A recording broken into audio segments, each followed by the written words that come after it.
Salut à tous, c'est Pank de la chaîne, bienvenue sur cette vidéo qui aujourd'hui va parler de croyances. Vous savez que c'est un thème sur lequel je reviens très souvent parce que plus je le bosse, plus je me dis mais notre vie n'est que et uniquement croyance. Et il y a des moments, je trouve ça hyper complexe à gérer, sachant que ça fait un peu anti-rationnel, j'exagère un peu, mais j'ai toujours l'impression de me dire ouais ok mais si tout n'est que croyance, on est dans la merde parce que il n'y a pas de vérité. Et ça après, ça me dérange. Je fais quoi comme ça, il n'y a pas de vérité. Et plus on étudie, plus on se dit, ben oui, mais en fait, il n'y a pas une vérité, donc il y a des vérités, mais il n'y a pas la vérité. Ce qui fait que c'est toi qui vas croire dans une ou l'autre des vérités, et du coup, ça devient compliqué. Après, quand les faits, et encore que hier je lisais un article sur le sujet, mais quand les faits semblent dire, bon voilà, là, il n'y a pas plus concret, donc on n'est pas dans la croyance, l'interprétation qu'on peut avoir ou le filtre qu'on peut avoir de ces dits faits peut changer en fonction des personnes. On voit quelque chose, on voit tous la même chose, c'est enregistré, on peut le voir 50 fois, on peut le décrypter, on peut prendre mouvement par mouvement, et on va avoir des opinions, des points de vue, donc en gros un système de croyance, sans parler de système des valeurs, etc., etc., donc tous les systèmes externes aussi, culturels et autres, qui vont nous dire bah non non non ça signifie ceci ou ça signifie cela.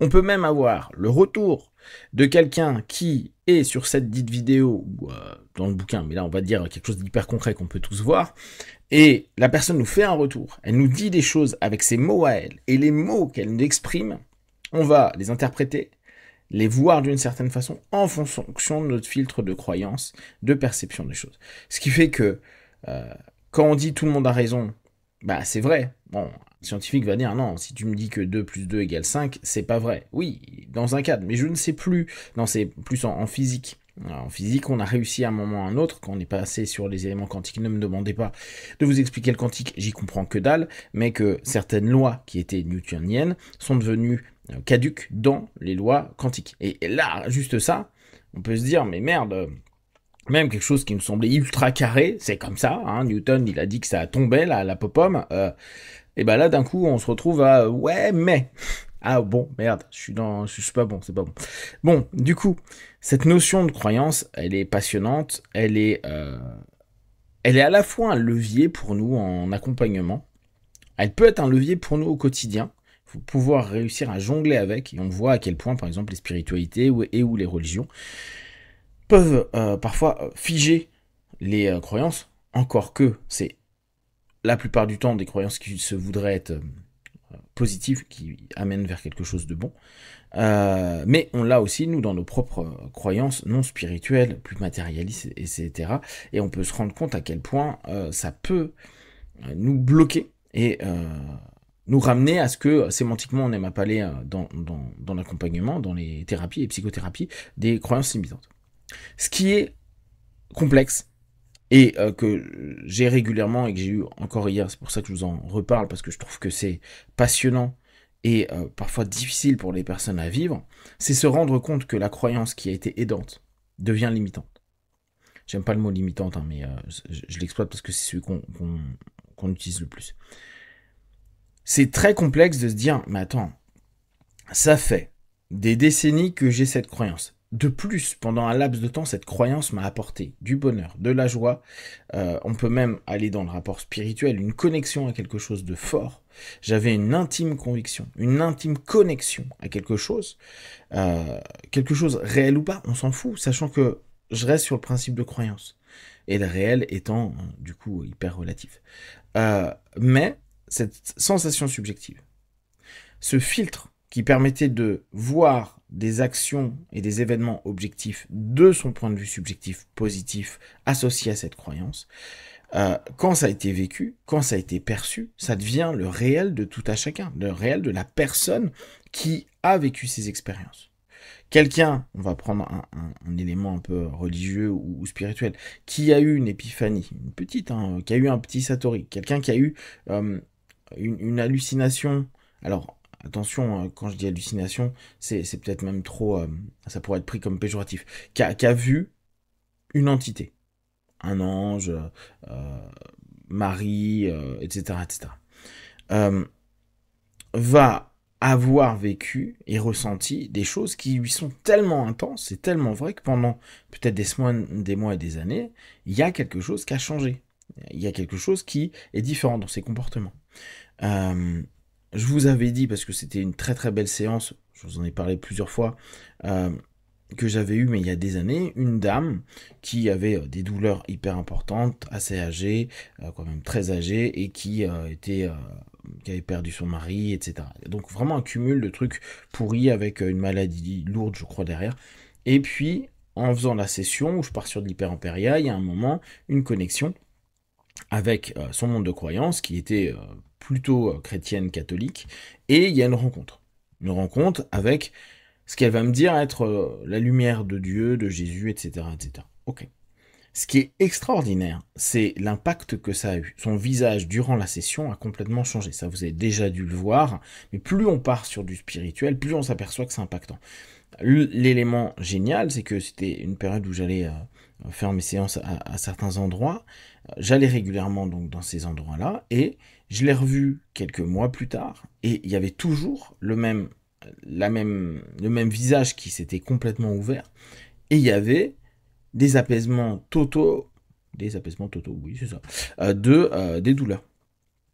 Après, les maladies autres disparaissaient pas, mais c'était incroyable de voir comment sa vie avait complètement été modifiée, sans parler de miracle ou de quoi que ce soit, juste parce qu'il y a eu cette connexion très intense à une croyance qu'il y avait, et dans son monde subjectif, c'est devenu quelque chose d'objectif. J'ai rencontré une force associée au patron, à Dieu, etc., etc. Et quand, d'un coup, ça, on n'y est plus. On sort de son épiphanie, on sort de ce moment d'éveil, de connexion, d'alignement, etc., etc. Ça peut être très, très, très dur, voire même se dire, je vais jamais pouvoir le retrouver. Et beaucoup de personnes, si on reprend dans la spiritualité, ne le retrouvent jamais. C'était un satori, c'était un moment, c'était une épiphanie, c'était un éveil.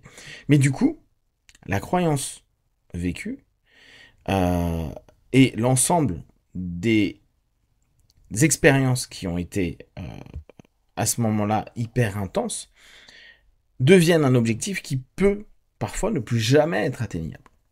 Et ça, c'est super compliqué pour les gens. Ce qui est cool avec l'hypnose, c'est qu'on peut refaire vivre quelque chose qui sera jamais similaire, parce que c'était un autre temps, une autre période, une autre expérience, mais qui ramène un peu, principe de régression, vers une connexion à ce qui a été connu. Quand je dis que ça devient des croyances limitantes, c'est que si on ne peut pas retrouver exactement la même chose, et que certaines personnes l'ont tellement vécu de façon intense, bonne et positive pour elles, le fait de ne plus jamais l'atteindre de la même façon. Et là encore, je reprends les éléments d'espace et de temps. On n'est plus dans le même espace, on n'est plus dans le même temps, vous n'avez plus le même âge, vous n'avez plus les mêmes expériences, vous avez vécu d'autres choses. On va automatiquement, même s'il y avait la même intensité, ne pas représenter la même chose. Ce qui est normal, on ne vit pas deux fois le même souffle, on ne vit pas deux fois les mêmes ressentis. Du coup, ça devient une espèce d'élément un peu autodestructeur, voire hyper oppressant, parce que tout devient très lourd, rien ne répond à ce qui a été vécu. Et du coup, ce qui a été une croyance qui construisait, qui a amené même à un état complètement euphorique, connecté, apaisé, ouvert, etc., devient une quête qui n'a peut-être plus de sens, parce que la croyance est devenue une limite, et ça fait perdre plein d'autres expériences potentielles, parce que fixé sur une seule, qui certainement ne reviendra plus, ou reviendra de façon éphémère, et là on peut aller bien sûr dans l'excès de tout, excès de méditation et autres, on pourrait même partir dans des excès de drogue et autres, pour se dire, ah mais je le récupère 5 minutes, 3 minutes, c'est ça, je le revis, je le ressens, par exemple en prenant des LSD ou autres. Et le problème c'est que ça se déconnecte à chaque fois, et cette quête-là peut devenir quelque chose d'hyper destructeur, donner une énorme insatisfaction à des personnes qui sont encore toutes jeunes, et qui ont encore peut-être des décennies à vivre, et qui vont être tout le temps dans une insatisfaction. Du coup, la croyance qui était quelque chose de constructif, les expériences liées à cette croyance qui a apporté du beau, commencent à devenir quelque chose qu'il faudra recadrer, voire faire le deuil de cette croyance, et de se dire, ok, c'est fini.